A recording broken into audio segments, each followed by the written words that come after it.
سلام و وقت بخیر. امید که خوب و خوش باشین.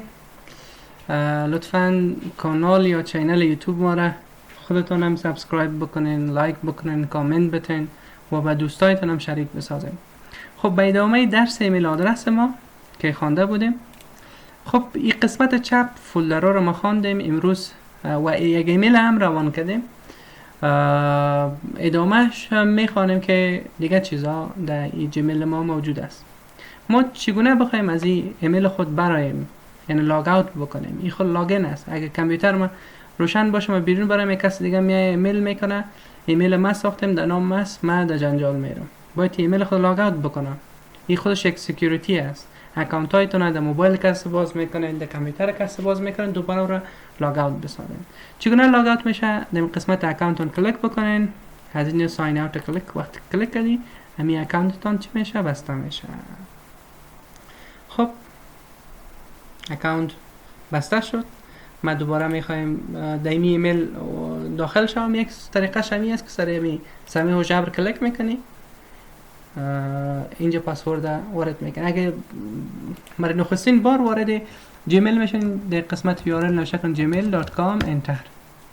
وقتی که نوشته کردین هم صفحه جیمیل باز میشه. این که باز شد، فرضاً من یوزرنامه در اکانت میگیرم. این قسم یک صفحه میه نوشته میکنه که sami.o jabr @gmail.com. اگه نوشته کردن نکردن فرق نمیکنه. نکست خودش اتومات میگیرم چون اکانت جیمیل ساخته شده. های سمی سلام. پسورد چی است؟ پسورد افغان @123 و نکست. وارد اکانت چی میشه؟ جیمیل میشه.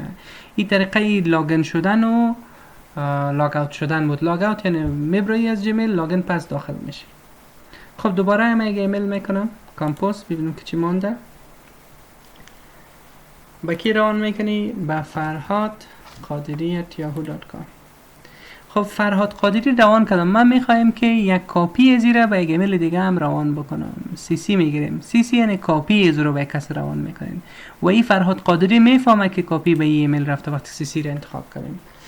سی فرزن با کی روان میکنیم؟ با mohmand.karimi@gmail.com به ایمیل روان کلیک میکنیم.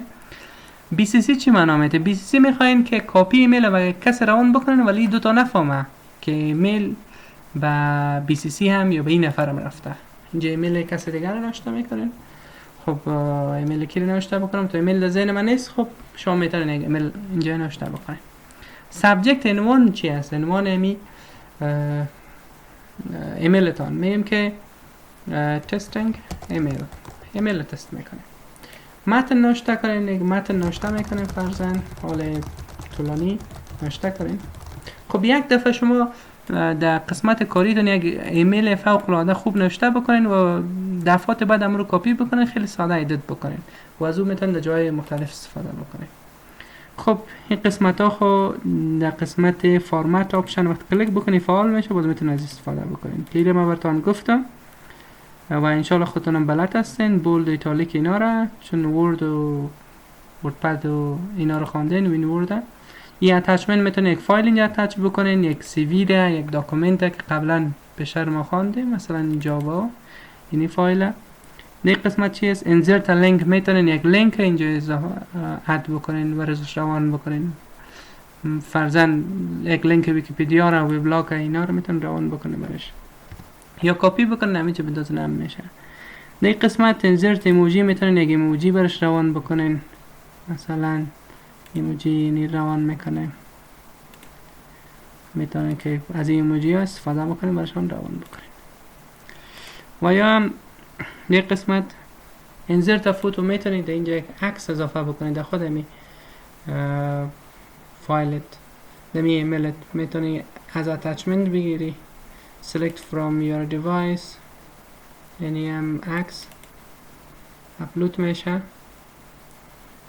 سایزش کم زیاد است، وقت میگیره چون از pixels.com اپلود شده. لطفاً چنل ما رو سابسکرایب بکنین. اینجا خودش هم متعهد شده، اتچمنت نشده، عکس اومد در ایمیل. مثلا ایمیل تو میخوای دیزاین بکنی، این قسمت چی است؟ toggle confidential insert signature. سیگنچر هم براتون میگم. میتونین که در پایین ایمیلتان یک امضا از خود داشته باشین که فهمیده شوید شما روان کنید. خب اگر میخواین کسی بگذارین علامه دیسکارد یا همین دلیت یا باطل‌دانی رو کلیک میکنین دیگه ایمیل چه میشه روان نمیشه. اگر ما بخوایم مستقیم کلوز بکنم چی شد ایمیل من چه زحمت کشیدم اینجا نیست، او رفته در درافت. ما قبلا درافت گفتیم یک ایمیلی که کار میکنی سرش ولی بعدا روان میکنی در درافت میه. بیا بالاش کلیک ادامه بده و کارت خلاص سند بگو روان میشه. خب این بود جیمیل و بیشتر جزئیات از این را باز بخیر در پکیج جدید ما که پلیلیست که آموزش انترنت به شکل پیشرفته است، سیگنچر هم میگوییم و کلندر و کیپ و تمام این چیزا را براتون تشریح میکنیم. انشالله که درس فهمیده شده باشه و مشکل برای شما ایجاد نشده باشه و لطفاً چینل ما را سابسکرایب بکنین و به دوستایتون شریک بسازین و کامنت، لایک، نظر، انتقادات، نظراتون با ما ارائه بکنین. الله نگهدار، وقت خوش.